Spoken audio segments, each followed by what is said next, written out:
नमस्कार साथियों, आज की इस क्लास में हम लोग जो है जीके जीएस का जो है प्रैक्टिस सेट नंबर 13 को जो है इस क्लास में पढ़ने वाले हैं। तो चलिए करते हैं क्लास की शुरुआत। आज की इस क्लास का पहला प्रश्न है, जूरीथून लोक नृत्य ये किस राज्य से संबंधित है। तो देखिए इसका संबंध है जो है गुजरात राज्य से। जूरीथून लोक नृत्य जो है गुजरात राज्य का जो है प्रमुख लोक नृत्य है। नेक्स्ट इसके बाद दूसरा प्रश्न है, भारत की पहली महिला पायलट का क्या नाम था। तो इनका नाम जो है सरला ठकराल है। सरला ठकराल जो है भारत की पहली महिला पायलट है। नेक्स्ट इसके बाद अगला तीसरा प्रश्न है, अनुच्छेद 123 का संबंध किससे है। तो देखिए जो अनुच्छेद 123 है इसका संबंध जो है राष्ट्रपति के अध्यादेश से है। राष्ट्रपति के अध्यादेश जारी करने की शक्ति आर्टिकल नंबर 123 में बताई गई है। नेक्स्ट इसके बाद अगला चौथा प्रश्न है, अभिज्ञान शाकुंतलम पुस्तक ये किसके द्वारा लिखी गई है। तो देखिए जो अभिज्ञान शाकुंतलम पुस्तक है इसको लिखा गया है कालिदास के द्वारा। कालिदास ने अभिज्ञान शाकुंतलम पुस्तक को लिखा है। अगला हमारा जो पांचवा प्रश्न है, ढेबर झील ये किस राज्य में स्थित है। तो इसका राइट आंसर है राजस्थान। ढेबर झील जो है राजस्थान राज्य में स्थित है। अगला छठा प्रश्न है, टापू नृत्य शैली ये किस राज्य से संबंध रखती है।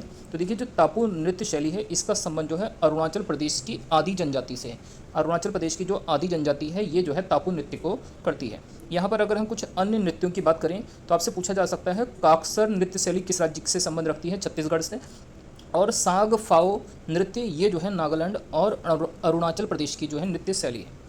इसके बाद अगला सातवां प्रश्न है, पारंपरिक गायन नट का संबंध जो है किस शास्त्रीय नृत्य से है। तो देखिए जो पारंपरिक गायन नट का संबंध है ये मणिपुरी जो है शास्त्रीय नृत्य से इसका जो है संबंध हो जाता है। इसी प्रकार अगर आपसे पूछा जाए, लाई हरोबा नृत्य जो है किस राज्य से संबंधित है। तो ये भी जो है मणिपुर से जो है संबंधित है। और नागबंध मुद्रा ये किस शास्त्रीय नृत्य की संबंधित है। तो ये मणिपुरी से ही इसका संबंध हो जाता है। इसके बाद अगला आठवां प्रश्न है, पंडित भीमसेन जोशी का संबंध जो है किस घराने से है। तो इनका संबंध जो है किराना घराने से है। किस घराने से है। किराना घराने से पंडित भीमसेन जोशी का संबंध है। और ये जो है किसके प्रतिपादक हैं। तो ये ख्याल गायकी के जो है प्रतिपादक हैं। इनको कब भारत रत्न मिला था पंडित भीमसेन जोशी को। 2008 में। इस चीज़ को भी आपको याद रखना है। इसके अलावा जो किराना घराना है इसके संस्थापक कौन थे। तो करीम खान जो है इसके संस्थापक थे। इसके अलावा वाहिद खान और शकूर खान का संबंध किस घराने से है। तो इन दोनों का संबंध भी जो है किराना घराने से है। चलिए इसके बाद हम लोग देखते हैं आगे के अपने प्रश्न। फयाज खान, मलका खान इन दोनों का संबंध जो है किस घराने से है। तो ये दोनों आगरा घराने से संबंध है। इसी प्रकार अगर आपसे पूछा जाए, कंठे महाराज और समता महाराज इन दोनों का संबंध जो है किस घराने से है। तो ये दोनों जो है बनारस घराने से संबंधित है। और जो हस्सू खां हैं ये जो है ग्वालियर घराने से इनका संबंध है। नेक्स्ट इसके बाद अगला 9वां प्रश्न है, रामा वैद्यनाथन का संबंध जो है किस शास्त्रीय नृत्य से है। तो ये जो है भरतनाट्यम से संबंधित है। 2013 में इनको जो है देवदासी राष्ट्रीय पुरस्कार भी दिया गया था रामा वैद्यनाथन को। और ये भरतनाट्यम से संबंधित। भरतनाट्यम जो है तमिलनाडु का शास्त्रीय नृत्य है। इसी प्रकार अगर आपसे पूछा जाए, नीना प्रसाद और साथ में जो है रागिनी देवी का संबंध जो है किस शास्त्रीय नृत्य से है। तो इनका संबंध मोहिनी अट्टम से है। मोहिनी अट्टम जो कि केरल का शास्त्रीय नृत्य है। अगला 10वां प्रश्न है, वर्ली चित्रकला ये कहाँ से संबंध रखती है। तो ये महाराष्ट्र की प्रमुख चित्रकला है। इसके अलावा अगर आपसे पूछा जाए, रंग वाली और कसूती कहाँ का जो है चित्रकला शैली है। तो ये कर्नाटक की है। मधुबनी चित्रकला ये बहुत ही प्रसिद्ध चित्रकला है बिहार की। इसके अलावा अगर आपसे पूछा जाए, अरिपन और गोदना ये दोनों भी बिहार की चित्रकला शैलियाँ हैं। तंजौर के अलावा अगर आपसे पूछा जाए, कोल्लम ये दोनों जो है तमिलनाडु की हैं। पिथौर और साथिया ये दोनों गुजरात की हैं। और कलमा जट्टू ये जो है केरल राज्य की जो है चित्रकला शैली है। इसके बाद अगला 11वां प्रश्न है, लिम्बा राम का संबंध जो है किस खेल से है। तो ये तीरंदाजी खेल से संबंधित है लिम्बा राम। तीरंदाजी किस देश का राष्ट्रीय खेल है। तो ये भूटान देश का राष्ट्रीय खेल है तीरंदाजी। अर्जुन पुरस्कारों की शुरुआत कब हुई थी। 1961 में शुरुआत हुई थी। द्रोणाचार्य पुरस्कार जो कि खेल प्रशिक्षकों को दिया जाता है इसकी शुरुआत 1985 में हुई थी। साथ ही मेजर ध्यानचंद खेल रत्न पुरस्कार जो कि भारत में खेल के क्षेत्र में सबसे बड़ा पुरस्कार है, इसकी शुरुआत जो है 1991-92 में हुई थी। अगला प्रश्न है, भारतीय वॉलीबॉल संघ का मुख्यालय कहाँ पर है। तो ये तमिलनाडु राज्य में स्थित है। इसके मैदान का साइज़ कितना होता है। तो ये 18/9 मीटर का जो है इसका मैदान होता है। वॉलीबॉल के खेल में खिलाड़ियों की संख्या कितनी होती है। तो इनकी संख्या होती है 6। इसके बाद बात करें अगर वॉलीबॉल में नेट की ऊंचाई कितनी होती है। तो इसमें नेट की ऊंचाई मेल के लिए जो है 2.43 मीटर और फीमेल के लिए जो है 2.24 मीटर जो है फीमेल के लिए नेट की ऊंचाई होती है। वॉलीबॉल को ओलंपिक में कब शामिल किया गया था। 1964 में इसको जो है शामिल किया गया था। अगला प्रश्न है, सैयद मुश्ताक अली ट्रॉफी यह जो है कितने ओवर का होता है। तो ये T20 क्रिकेट का जो है एक फॉर्मेट है। इसी प्रकार जो विजय हजारे ट्रॉफी है इसमें जो है 50 ओवर का, मतलब ये एक प्रकार की एक दिवसीय श्रृंखला है। इसके बाद अगर पूछा जाए 2023 में विजय हजारे ट्रॉफी को किसने जीता था? हरियाणा राज्य ने। और सैयद मुश्ताक अली ट्रॉफी को 2023 में किसने जीता था? तो ये जीता था जो है पंजाब राज्य ने।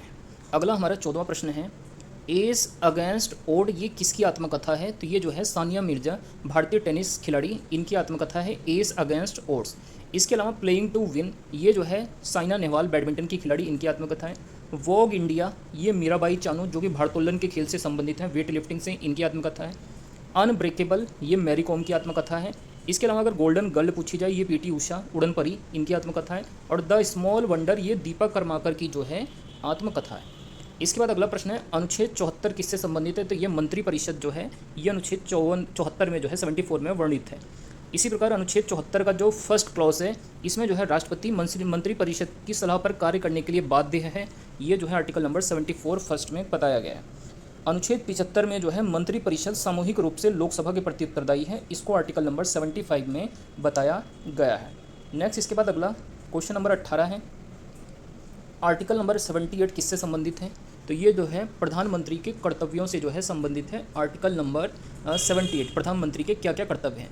अनुच्छेद 76 इसका संबंध किससे है? तो ये भारत का महान्यायवादी जो कि भारत का अटॉर्नी जनरल होता है, इससे ये संबंधित है। और ये भारत का प्रथम विधि अधिकारी होता है, कानून का सबसे बड़ा अधिकारी होता है, जिसकी नियुक्ति भारत के राष्ट्रपति द्वारा होती है। आर्टिकल नंबर 79 इसमें जो है संसद का प्रावधान है। और आर्टिकल नंबर 98 में जो है संसद सचिवालय के बारे में बताया गया है। इसके बाद अगला 21वां प्रश्न है, फाहियान भारत जो आया था वह जो है किसके समय में आया था? तो ये चंद्रगुप्त द्वितीय के शासनकाल में आया था। इसी प्रकार हेन सांग किसके समय में आया था? हर्षवर्धन के शासनकाल में आया था। और इसके द्वारा लिखी गई पुस्तक का क्या नाम है? सी यू की। नेक्स्ट इसके बाद अगला 22वां प्रश्न है, महाराजा धीराज की उपाधि सबसे पहले किस गुप्त शासक ने धारण की थी? चंद्रगुप्त प्रथम ने। और इनकी पत्नी का क्या नाम था चंद्रगुप्त प्रथम की? कुमार देवी, जो कि लिच्छवी की राजकुमारी थी। इसके बाद अगला 23वां प्रश्न है, एरण अभिलेख किस शासक से संबंधित है? तो ये भानुगुप्त और बुद्धगुप्त से जो है ये संबंधित है। अगला 24वां प्रश्न है, झारखंड की सबसे ऊंची चोटी का नाम बताइए? पारसनाथ है। मध्य प्रदेश की सबसे ऊंची चोटी धूपगढ़ी है। महाराष्ट्र की सबसे ऊंची चोटी का नाम कलसूबाई है। उड़ीसा की सबसे ऊंची चोटी देवमाली है, जबकि आंध्र प्रदेश की सबसे ऊंची चोटी का नाम अरमाकोंडा है। इसके बाद अगला 25वां प्रश्न है, श्रीलंका की सबसे ऊंची पर्वत चोटी का नाम बताना है। तो इसका नाम है पिदरूल तलागला। पिदरू तलागला ये जो है श्रीलंका की सबसे ऊंची चोटी है। पाकिस्तान की सबसे ऊंची चोटी का नाम तिरमचीर है। अफगानिस्तान की सबसे ऊंची चोटी का नाम जो है नौशाक है। और बांग्लादेश की जो सबसे ऊंची चोटी है इसका नाम जो है केकरा डोंग है। ये बांग्लादेश की सबसे ऊंची चोटी है।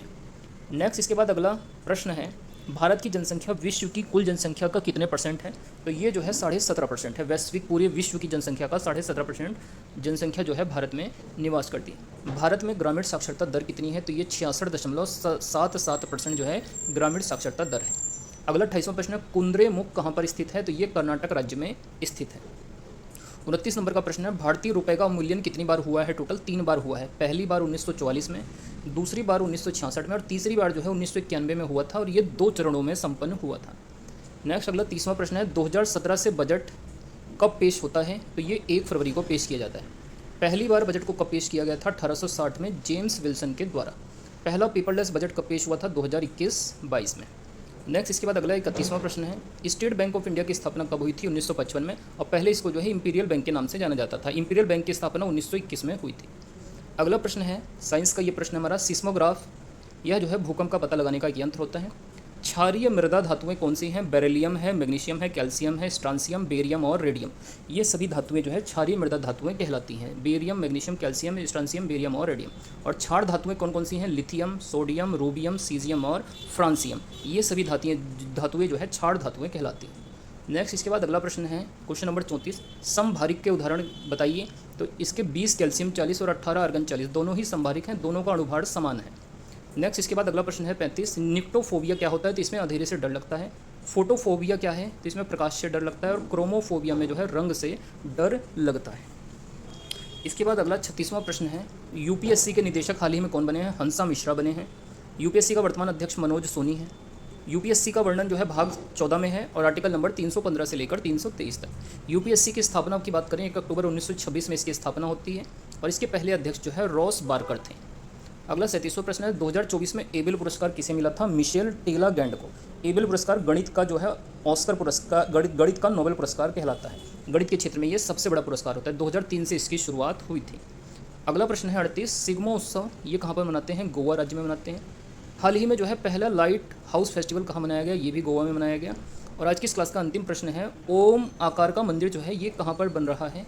तो ये बन रहा है राजस्थान राज्य के अंदर। तो दोस्तों ये हमारी आज की इंपॉर्टेंट क्लास थी। आप लोगों की क्लास कैसी लगी है कमेंट करके ज़रूर बताइएगा। बाकी वीडियो अच्छी लगे तो वीडियो को ज़रूर से जो है लाइक करें, शेयर करें, और चैनल पर नए हैं तो चैनल को सब्सक्राइब करें।